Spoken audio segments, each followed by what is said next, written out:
मुद मंगल में संत समाज, धर्म प्रेमी सज्जनों, श्रद्धा मूर्ति देवियों, अभी राम जी से गुरुदेव जी का एक पद सुन रहे। विश्व के सब संत जन को, विश्व के सब गुरुजनों को वंदना।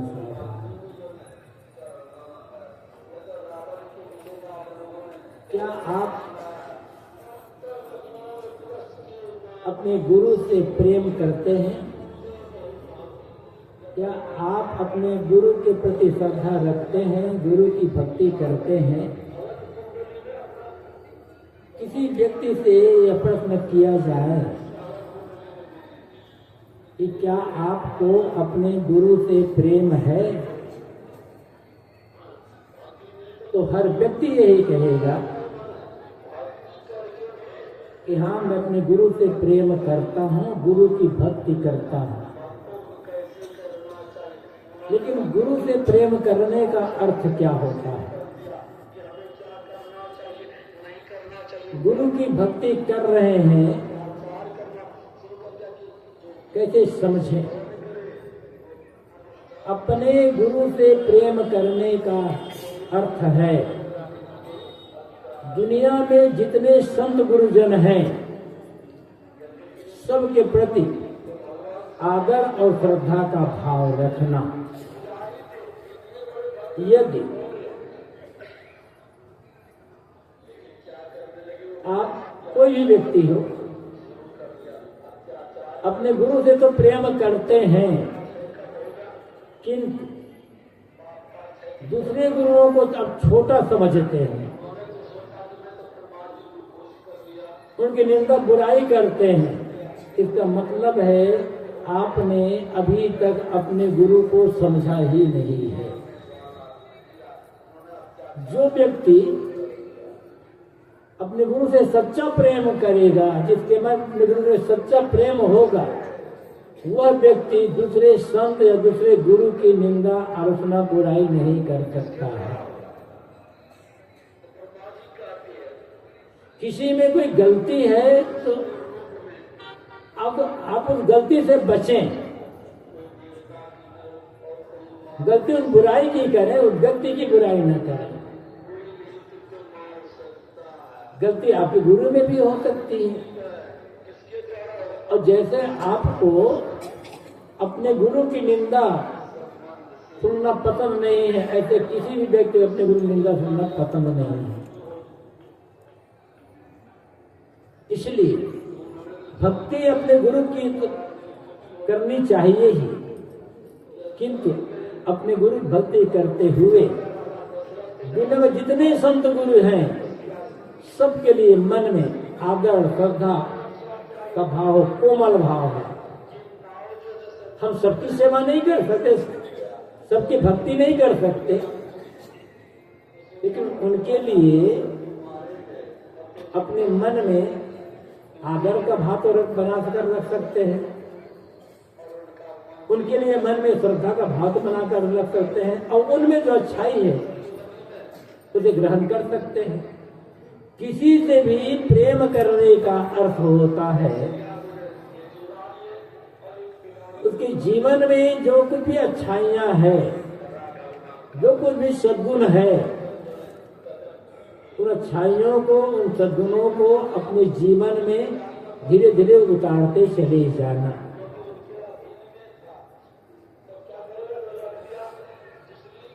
और हम उससे प्रेम तो करते हैं, किंतु उसमें जो अच्छाई है उधर हमारी दृष्टि नहीं जाती, उस अच्छाई को ग्रहण नहीं करते, जीवन में धारण नहीं करते, तो हमारा प्रेम केवल ऊपरी ऊपरी प्रेम है, और ऐसे प्रेम से काम नहीं बनेगा। हर व्यक्ति को अपने गुरु को बड़ा मानना चाहिए। जब हम अपने गुरु को बड़ा मानेंगे, तभी उनके प्रति हमारे मन में श्रद्धा होगी, तब हम उसकी भक्ति कर सकेंगे, उनकी सेवा कर सकेंगे। बिना बड़ा माने श्रद्धा नहीं होगी, भक्ति नहीं होगी। बिना बड़ा माने समर्पण नहीं होगा। तो अपने गुरु को बड़ा मानने का अधिकार हर व्यक्ति को है, और हर व्यक्ति को यह अधिकार है अपने गुरु को बड़ा कहने का।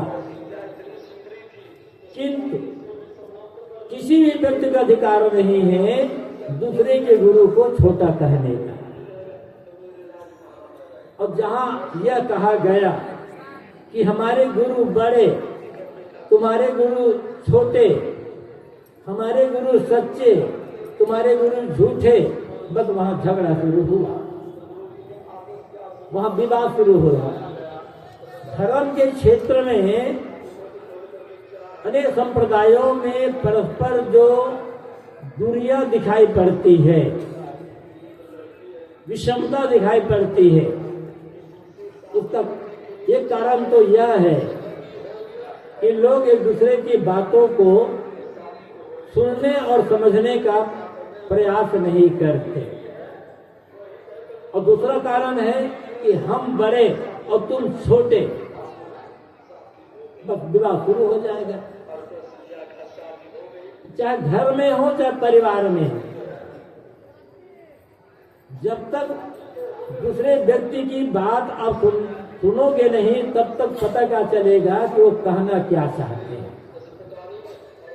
उसके बातों में कुछ सार है या नहीं है। हम तो पहले से ही उसके बाद में खंडन कर दिए तो समझ कहां पाएंगे। इसलिए सदगुरु कबीर ने कहा, सुनिए सबकी निबेरिए अपनी, सबकी बातों को सुनो किंतु निबेरा निर्णय अपने विवेक से करो। सबकी बातों को सुनने से परस्पर में एक दूसरे के प्रति प्रेम बढ़ेगा, और निबेरा निर्णय करने से गलत बात को छोड़कर सत्य को हम ग्रहण कर सकेंगे। ये सदगुरु कबीर ने कहा है, नग पसान जग सकल है, पारख बिरला कोय, नगते उत्तम पारखी जग में बिरला होए। नग पत्थर और रत्न, नग मतलब रत्न, पाषाण पत्थर मतलब सार और असार, गुण और दोष दुनिया में हर जगह है।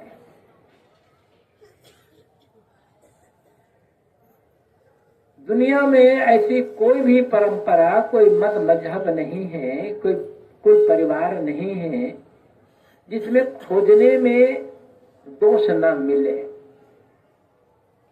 तो दुनिया में ऐसा कोई भी मनुष्य, कोई भी परिवार, कोई भी समाज, कोई परंपरा, कोई मजहब, कोई मत संप्रदाय ऐसा नहीं है जिसमें अच्छाइयां ना हो, सद्गुण ना हो, सदाचार ना हो।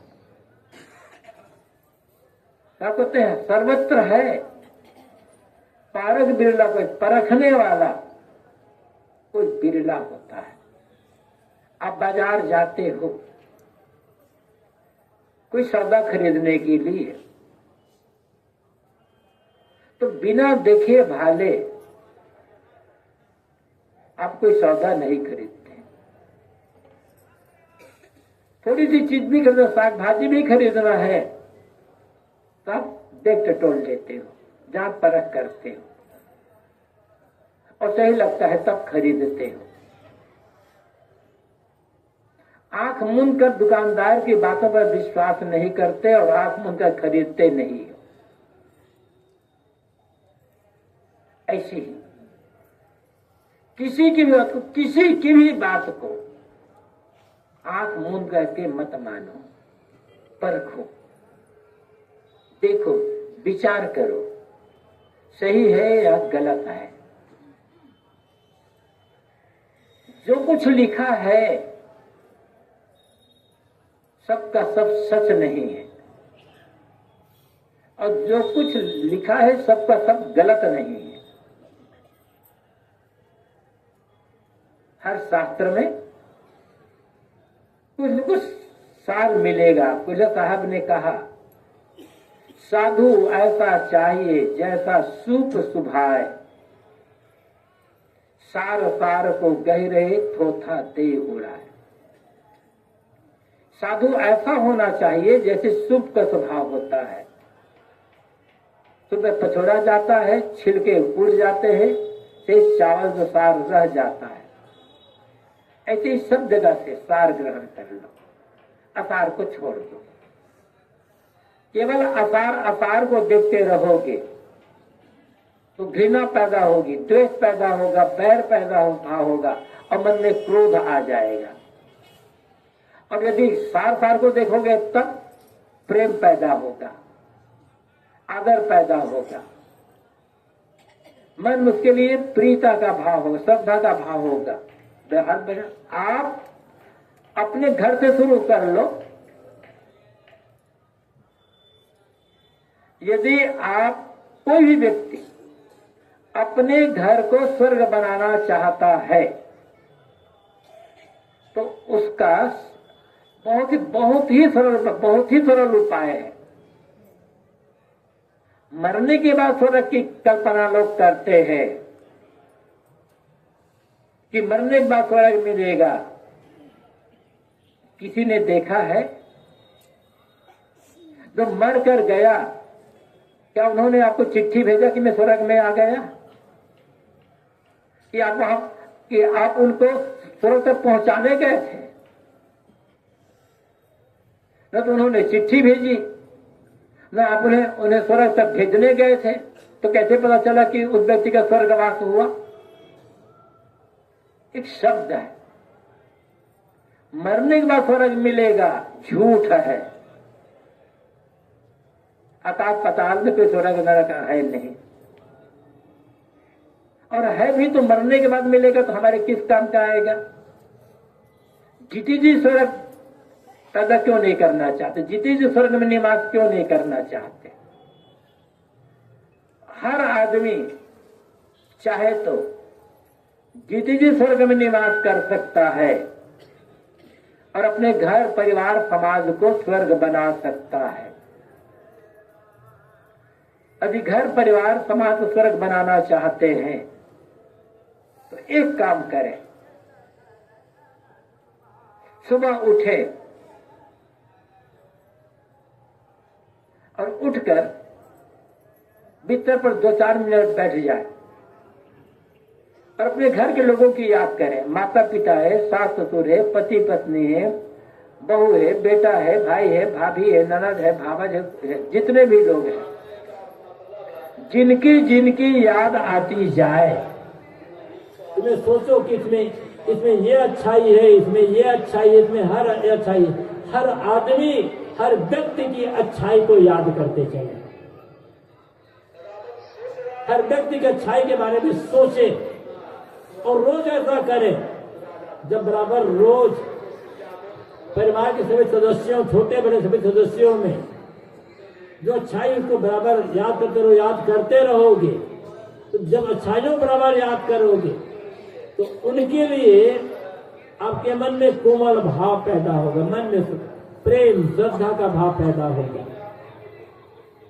अब मन में प्रेम श्रद्धा का भाव होगा तो उनके लिए मुख से कोमल और मीठी वाणी निकलेगी।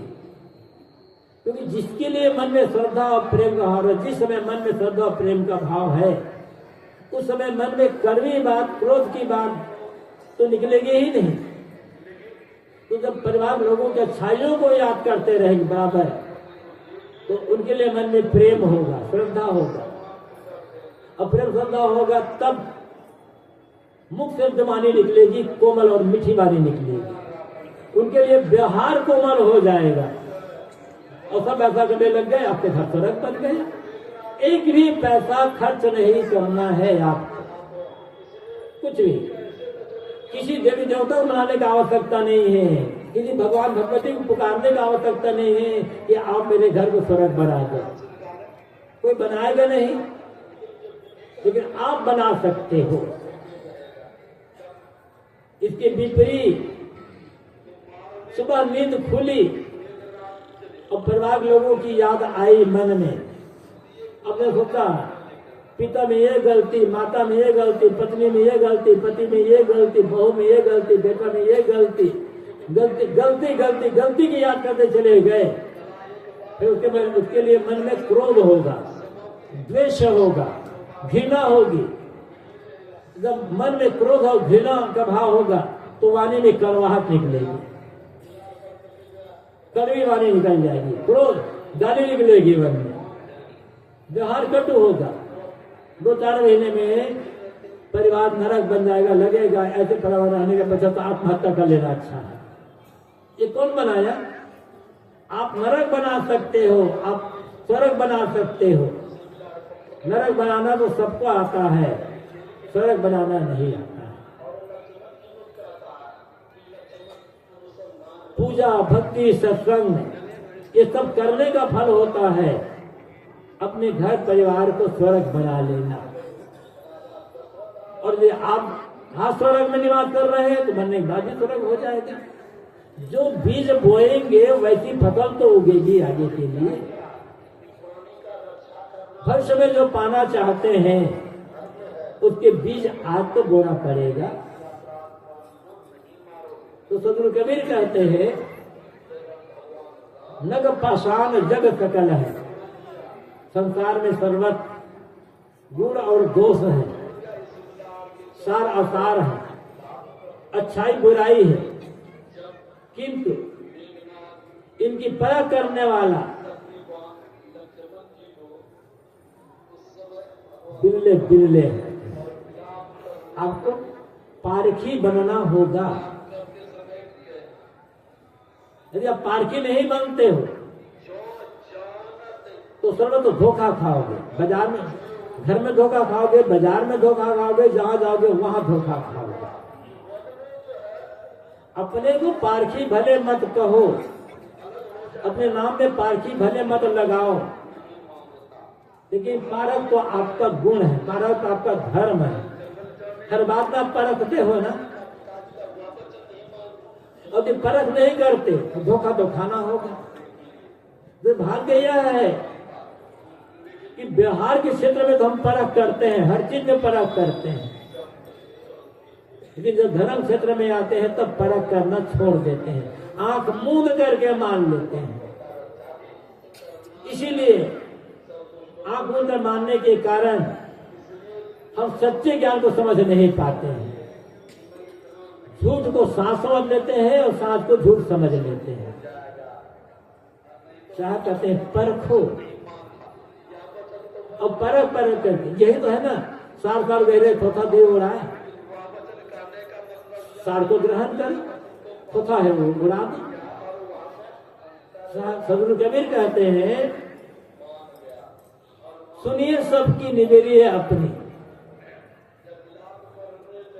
सबकी बातों को सुनो, सुनने से प्रेम बढ़ता है। एक बात और, यदि आप किसी को अपनी बात मनवाना चाहते हैं, अपनी बात सुनाना चाहते हैं, तो सरल रास्ता क्या है? पहले प्रेम से उसकी बात को सुनो। उसकी बात गलत हो सकती है,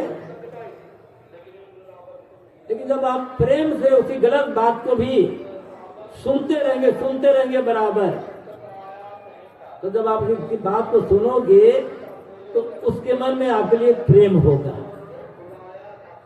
जब मन में प्रेम होगा तब आप अपनी बात उसे सुना सकते हैं। किसी को अपनी बात मनवानी है तो पहले उसकी बात माननी पड़ेगी। जब आप उसकी बात मान लोगे तो आप अपनी बात उसे मनवा सकते हो, चाहे घर हो चाहे बाहर हो, कहीं भी। और किसी ने कोई बात कहना शुरू किया, आपने टोक दिया, तुरंत उसकी बात काट दिया, फिर आपकी बात चाहे कितनी सही हो, चाहे आप गुरु हो, चाहे पिता हो, चाहे कुछ भी हो, फिर आपकी बात सुनेगा नहीं, आपकी बात को काटना जाएगा। क्योंकि जब आप उसकी बात को काटोगे उसके मन में क्रोध आ जाएगा, फिर वो आपकी बात को काटेगा।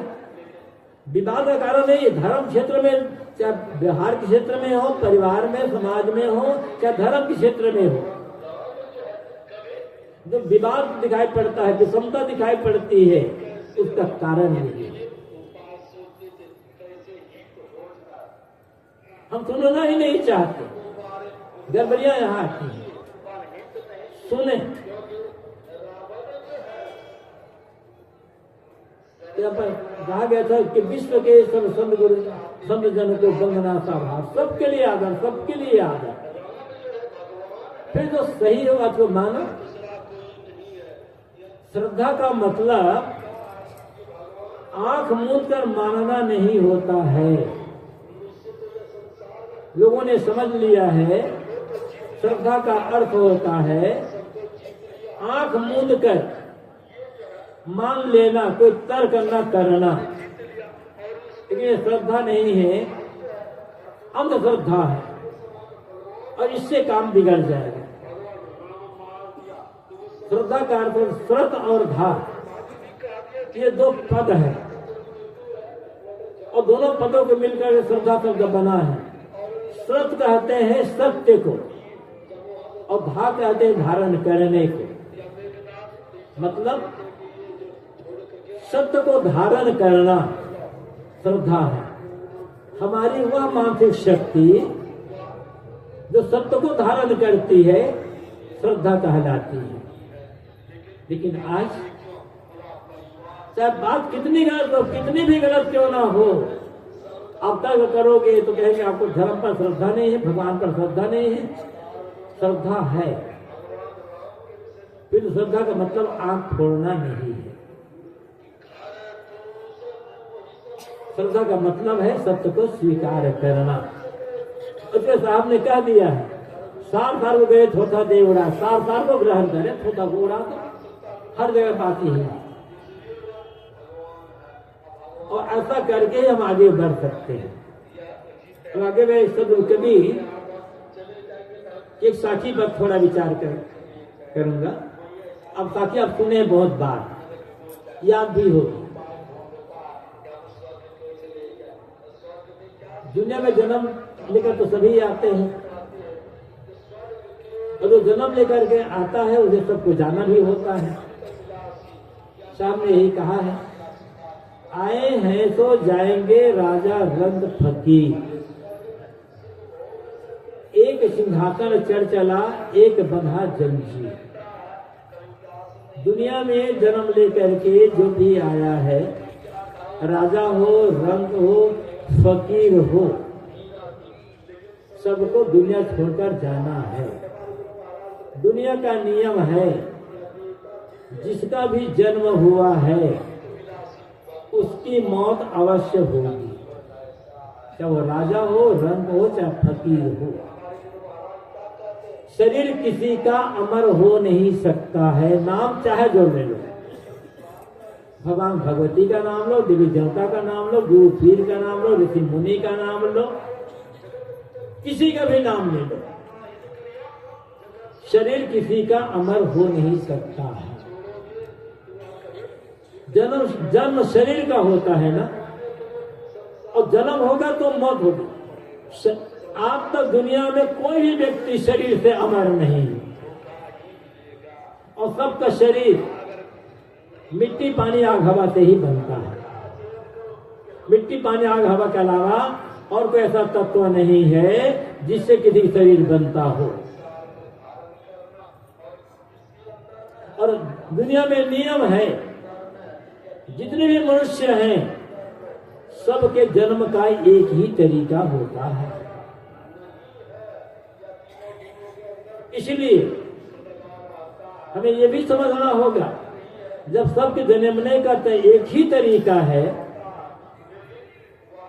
और सबका शरीर मिट्टी पानी आग हवा से बना है और सबके भीतर में वही चेतन आत्मा निवास कर रहा है, तो जन्म के आधार पर कोई आदमी न छोटा होता है न बड़ा होता है। और जन्म के आधार पर किसी आदमी को ये कहा नहीं जा सकता कि आगे चल करके ये क्या बनेगा।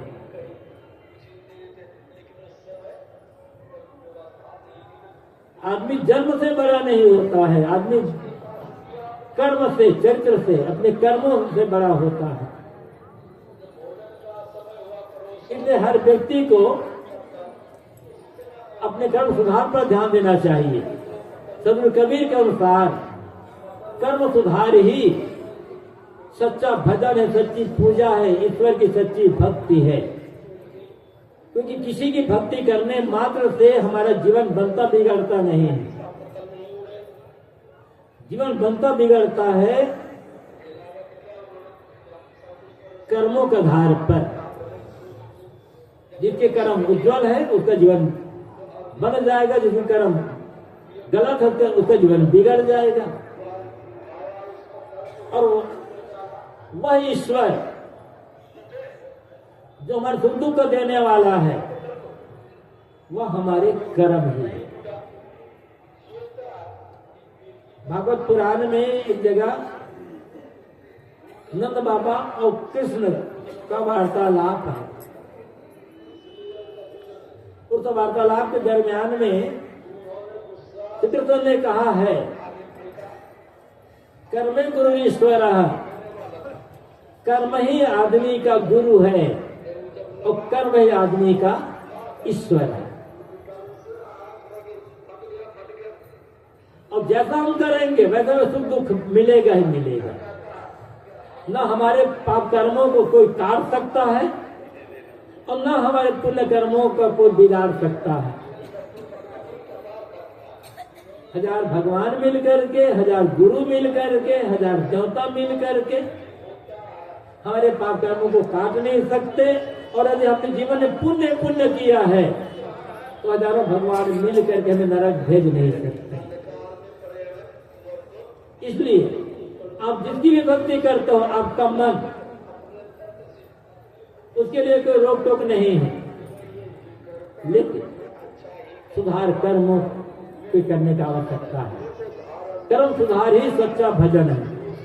मैं क्या राजा साहब कहते हैं, राजा हो, रंग हो, फकीर हो, दुनिया में जो आया है वो सबको जाने प्रकृति का नियम है और प्रकृति के नियम को उल्लंघन नहीं किया जा सकता। प्रकृति का जो नियम होता है वो सब के लिए बराबर होता है। वहां राजा, रंग, धनी, गरीब, साधु, गृहस्थ तो कोई भेदभाव नहीं होता है। भले हम धोखा में कहते रह जाए, कर्मों फल सबको भोगना पड़ता है। तो जन्म हुआ है तो मौत तो होगी। वाल्मीकि रामायण में कहा गया है, सर्वे क्षयांता निचया पत्नांता समुच्छ्रया संयोगा विप्रगांता मरणांतम ही जीविता। सारे संग्रहों का अंत विनाश है, सारे संयोग का अंत वियोग है, सारी उन्नतियों का अंत पतन है और जन्म का अंत मौत है। सदगुरु कबीर ने इसको सरल भाषा में कहा है, जो उगे सो आठवे, फूले सो को मिलाए, जो चुने सो ढे पड़े, जन्मे सो मर जाए। जो उगता है वो अस्त होता है। सूरज सुबह उगता है, शाम को अस्त हो जाता है। चंद्रमा शाम को उगता है, सुबह तक अस्त हो जाता है। उगने का मतलब होता है अस्त होना। फूल सुबह खिलते हैं, शाम तक मुरझा जाते हैं और कितने फूल तो गिर जाते हैं। मकान बनाया जाता है, 50, 70, 80, 90, 100 साल के भीतर मकान खंडहर बन जाता है। ये नियम है। क्या कहते हैं, जन्मे से मर जाए। ऐसे जिसका जन्म होता है उसकी मौत जरूर होगी। और कहेंगे कोई जन्म तरीका सबका एक जैसा होता है, लेकिन साहब कहते हैं जन्म लेकर जो आया है उसे जाना तो होगा। सबके लिए नियम एक जैसा है, परंतु जाने जाने में फर्क है। अब मैंने कहा कि शरीर अमर हो नहीं सकता, इसलिए किसी भी व्यक्ति को शरीर को अमर बनाने की दुराशा में पड़ना नहीं चाहिए। लोग मानते हैं कि हमारे गुरु अमर है, हमारे गुरु अमर है, हमारे गुरु अमर है। ज्ञान से अमर है, आत्म दृष्टि से, जीव दृष्टि से अमर है। शरीर दृष्टि से किसी का गुरु अमर हो नहीं सकता है। भावना है, लेकिन भावना से सत्य बदलता नहीं है। भावना अपनी जगह पर और सत्य अपनी जगह पर।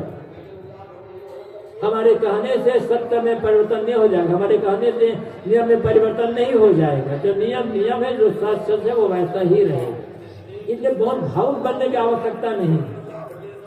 हमें जाना सबको होगा, लेकिन एक सिंहासन चढ़ना, एक बंधा जंजीर।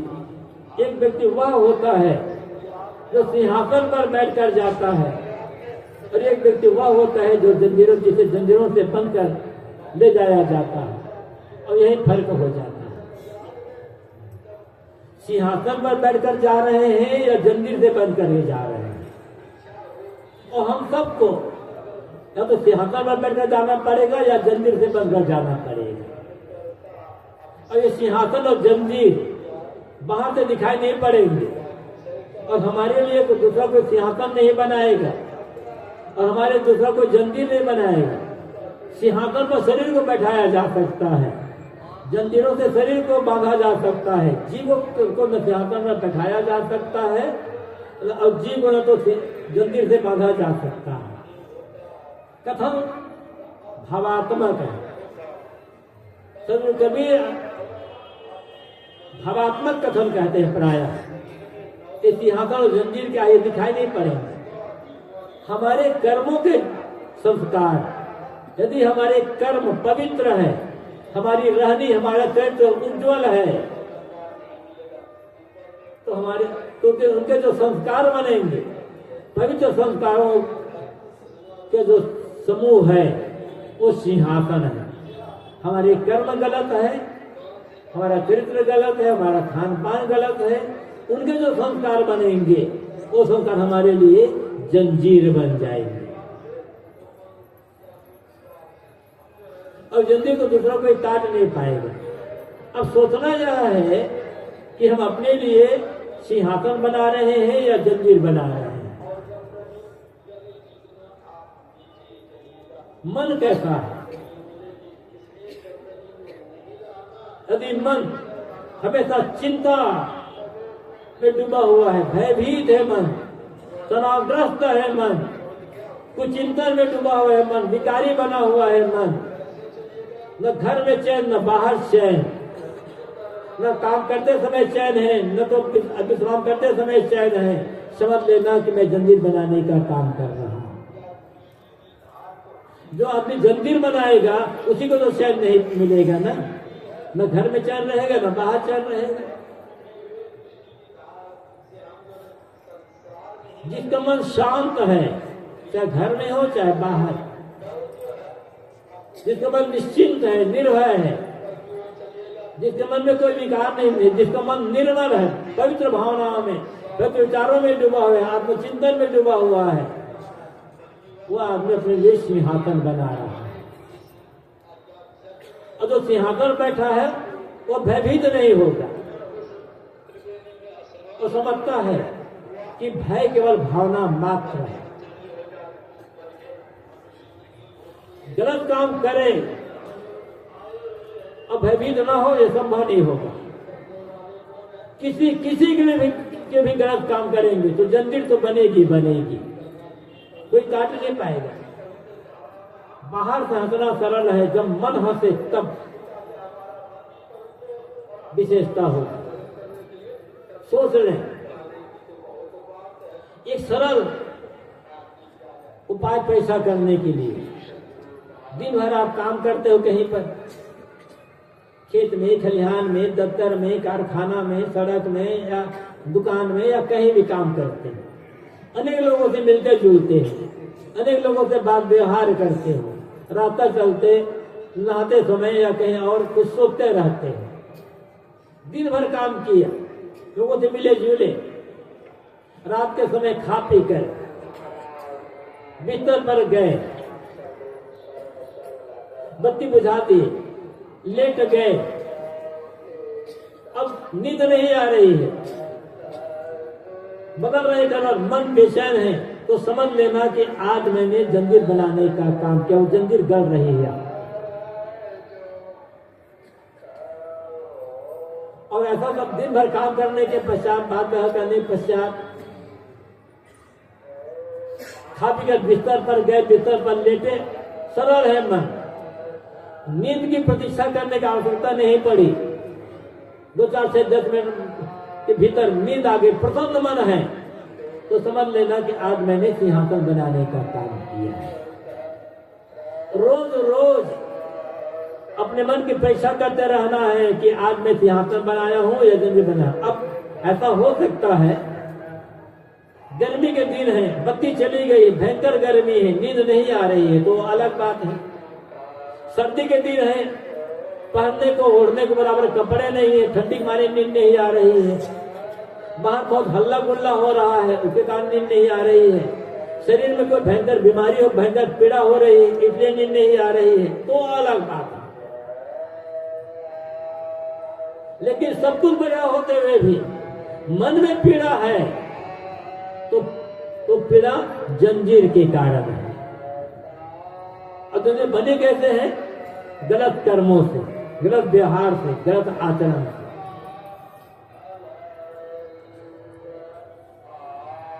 तो काम तो करना है सबको। साहब कहते हैं, एक सिंहासन चल चला, एक बंधा जंजीर, एक सिंहासन पर बैठकर ही गया और एक जंजीर से बंद करके गया। सिंहासन बनाना कैसा है? साहब ने उपाय बता दिया है। सदगुरु कबीर हर क्षेत्र में हमें रास्ता बताते, हर क्षेत्र में वो हमें बताते उपाय। कबीर साहब की साखी वो याद भी होगा। कबीर, जब हम पैदा हुए, जग हंसे हम रोए, ऐसी करनी कर चलो, हम हंसे जग रोए। सिंहासन पर बैठकर जाने वाला तो हंसेगा ना, और रोएगा कौन? जंजीर में से बनकर जाने वाला। हर आदमी का अहंकार है कि मैं बड़ा बुद्धिमान हूं, बड़ा समझदार हूं। मेरी जैसी बुद्धि तो किसी किसी की होगी। सबसे अधिक बुद्धिमान, सबसे अधिक समझदार अपने घर परिवार गांव समाज में हूं तो मैं ही हूं, यह अहंकार आदमी को है। अच्छी बात है यदि ऐसा है तो। और किसी आदमी से पूछो कि क्या तुमने अपना जीवन सही ढंग से जिया है और आज वर्तमान में सही जीवन जी रहे हो, तो कहेगा हाँ, मैंने जो जीवन जिया है वो सही जीवन जिया है, और आज वर्तमान में जो जी रहा हूं सही ढंग से जी रहा हूं। अच्छी बात है। हर आदमी के मन में भाव होना चाहिए, अच्छा जीवन जिए। लेकिन कसौटी क्या है कि आपने जीवन अच्छा जिया है और वर्तमान में अच्छे कर्म कर रहे हैं, अच्छा जीवन वर्तमान में जी भी रहे हैं। कसौटी क्या है? बड़ा मकान बना लिए, बड़ी दुकान बना लिए, बहुत रुपया पैसा कमा लिए, कोई नेता बन गए, अफसर बन गए। ये आपके अच्छे जीवन जीने की कसौटी नहीं है। बेईमानी करके भी आदमी पैसा कमा लेता, बेईमानी करके आदमी बड़ा मकान बना लेता, बहुत कुछ कर सकता है। जीवन अच्छा वो है, सिंहासन हुआ है जो सचमुच में आपने जीवन से ढंग किया है। यदि मन में क्लेश है, पीड़ा है, शिकायत है, तनाव है, चिंता भयभीत है, तो समझ जाना कि जीवन मैंने गलत किया है। क्योंकि गलत करने वाले व्यक्ति को यह सब मन में होगा। सही समझ है, सही बुद्धि, सही ज्ञान है, तो चिंता किस बात की? टेंशन किस लिए हो रहा है फिर मन में?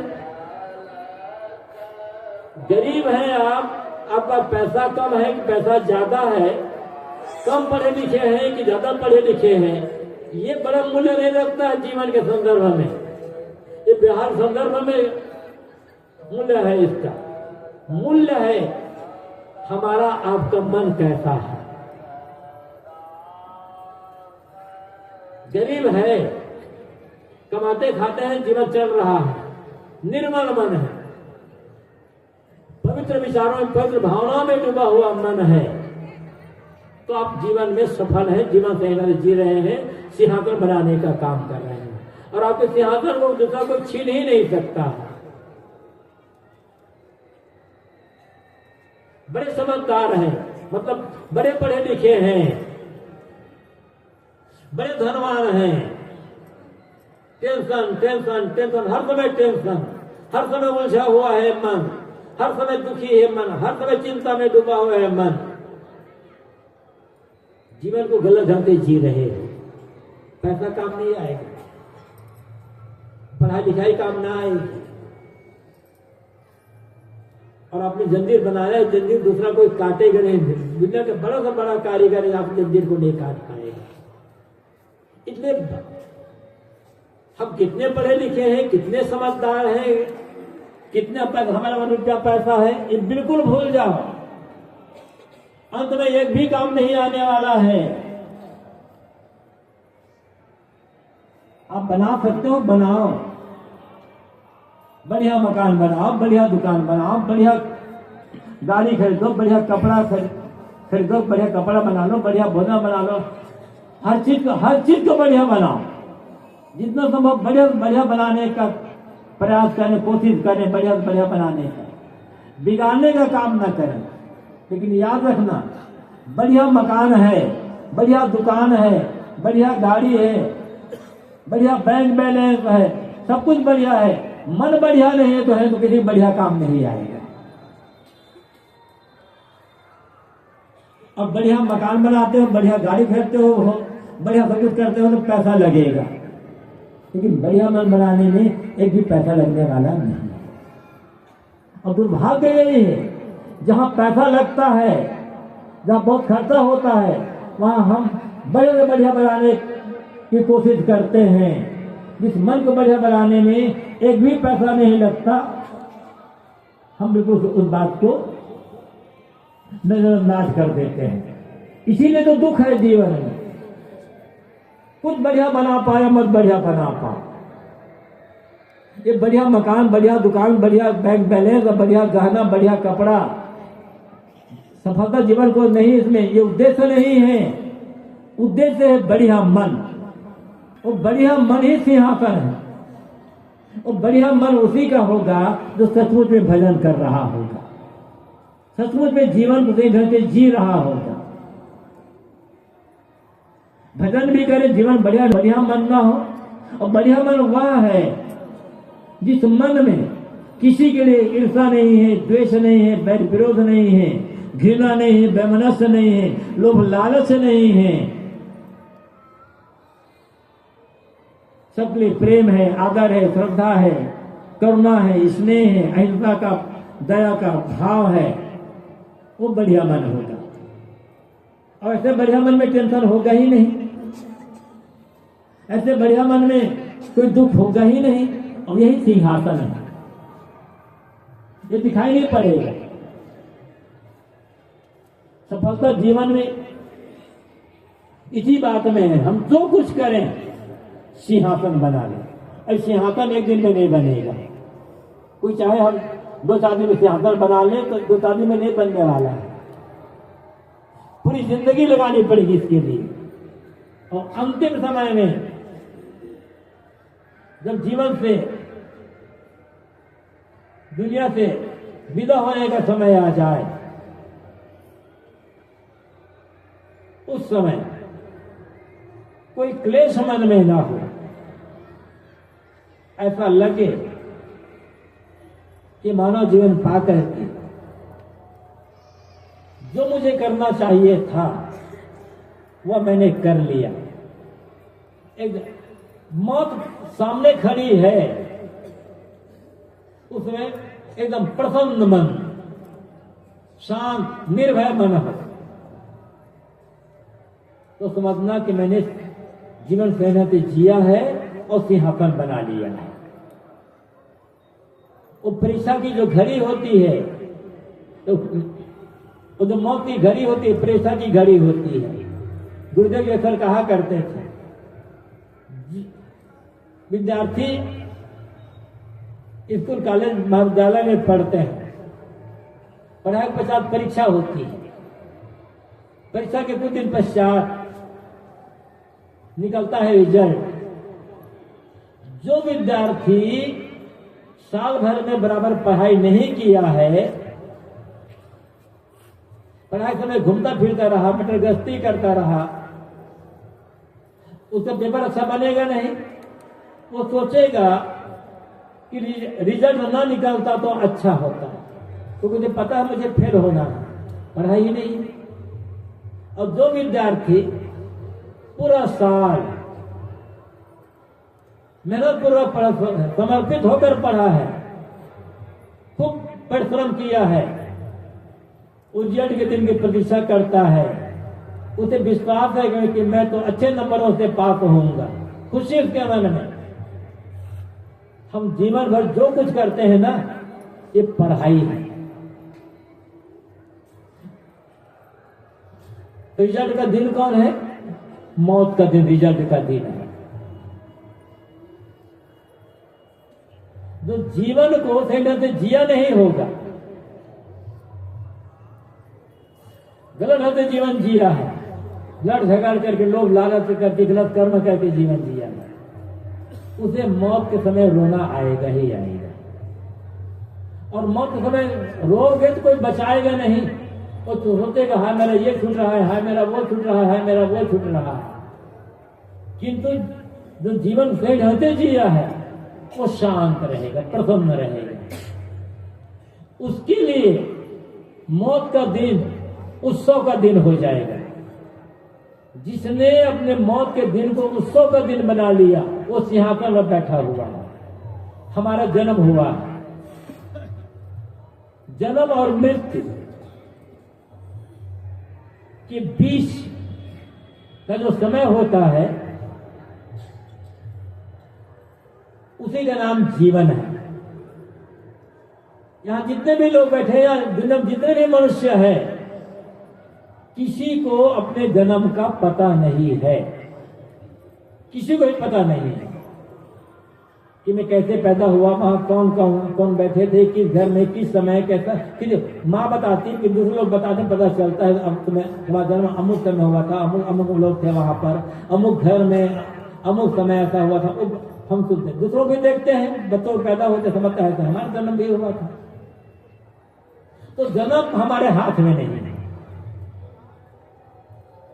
कि हम कहां जन्म लेंगे, कि कौन माता पिता होगा, किस घर में जन्म लेंगे, किस समय जन्म लेंगे, कैसा हमारा शरीर होगा, हमारे हाथ में नहीं है।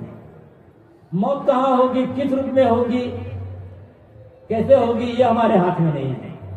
लेकिन मौत कैसे मौत होगी, मतलब प्रसन्नता से मौत होगी या रोते रोते मौत होगी, ये हमारे हाथ में है। रोते रोते मरना है या हंसते हंसते मरना, ये हमारे हाथ में है। जो जंजीर बनाएगा वो रोते रोते मरेगा, और जो सिंहासन बनाएगा वो हंसते हंसते मरेगा, शरीर छोड़ेगा। वो मरता नहीं है, शरीर छोड़ता है। शरीर छूट जाता, शरीर तो छूटेगा छूटा, और जो जंजीर बनाता है वो मरता है, क्योंकि वो उन्होंने जीवन जीना जाना ही नहीं है। जो जिसे जीवन जीना आता ही नहीं है, वही आदमी तो मरेगा।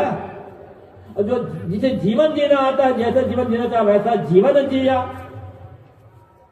हंस करके जीवन जिया, प्रसन्नता से जीवन जिया। और जो बन सका अपने तन से, मन से, वचन से दूसरों की सेवा करने का प्रयास, दूसरों को प्रसन्नता बांटने का, दूसरों को खुशी बांटने का काम किया, दूसरों को आनंद बांटने का काम किया। जिसने दूसरों के आंसू पोछने का काम किया, उन्होंने सिंहासन बना लिया, जंजीर कट गई। उसका मरना नहीं होता, वो शरीर छोड़ता है, और शरीर छोड़ता तो मुक्त हो जाता है। तो इसलिए हमारा जब जन्म हुआ रहा होगा, तो हमारे माता पिता, कुटुंब परिवार वालों ने उसको मनाया होगा, लेकिन उस उत्सव का हमें पता नहीं है। जीवन ऐसा जिए कि मौत का दिन हमारे लिए उत्सव का दिन हो जाए, और ये हमारे हाथ में है। और हम जो, उसके लिए हमें आज से और अभी से काम करना पड़ेगा, तभी तो सिंहासन बनेगा ना। तो जिसके लिए मौत का दिन उत्सव दिन होगा, उसके वो तो सिंहासन ही सिंहासन है। अब जाना सबको है, कैसे जाना है ये सोच लेना पड़ेगा। जिए, जीना तो होगा ही। सबसे प्रेम करते हुए जिए, कि मन से घृणा, द्वेष, वैमनस्य, ईर्ष्या का भाव सर्वथा मिट जाए। कोई गलत आदमी है, उसके साथ का व्यवहार निभेगा नहीं तो अलग हट जाओ, लेकिन अलग हटने के बाद भी उसके लिए मन में गलत मत सोचो, उसकी याद आज सोचो, उसका भला हो, उसका कल्याण हो, वो शांति से जिए। दुश्मन के लिए भी हमारे मन में गलत भाव नहीं होना चाहिए। और गलत भाव दिए कोई हमारा दुश्मन है, उसके लिए हमारे में गलत भाव है तो हम जंजीर बना रहे हैं अपने लिए, क्योंकि गलत भाव जंजीर ही बनाएगा, सिंहासन नहीं बनाएगा। बाहर हम जो करते हैं वो तो है ही, मन का भाव कैसा है ये सोचने की बात है। सदगुरु कबीर के साथी आए हैं तो जाएंगे राजा रंग फकीर। एक जाकर चलते रहा, एक मजा दंडिता कहते राजा हो, रंग हो, फकीर हो, सबको जाना है, किसी के लिए यहाँ पर छूट नहीं है। हाँ, सफल जीवन वह है जो सिंहासन बना लिया, जिसने मौत के दिन को उसको को दिन बना लिया। और ये हर व्यक्ति के हाथ में, हर व्यक्ति ऐसा कर सकता है। इसी के लिए मानव जीवन मिला हुआ है और हमें इसी के लिए काम करना है। सत्संग, भक्ति, धर्म के नाम पर जो कुछ करते हैं सिंहासन बनाने के लिए ही करते हैं और मौत के दिन को 100 दिन के बनाने के लिए करते हैं। जो बीत गया वो बीत गया, आगे जो है हम अभी से समर्पित हो जाएं सिंहासन बनाने के लिए और मौत के दिन को 100 दिन बनाने के लिए पूरा जीवन हमारा। पर विराम देता हूं पर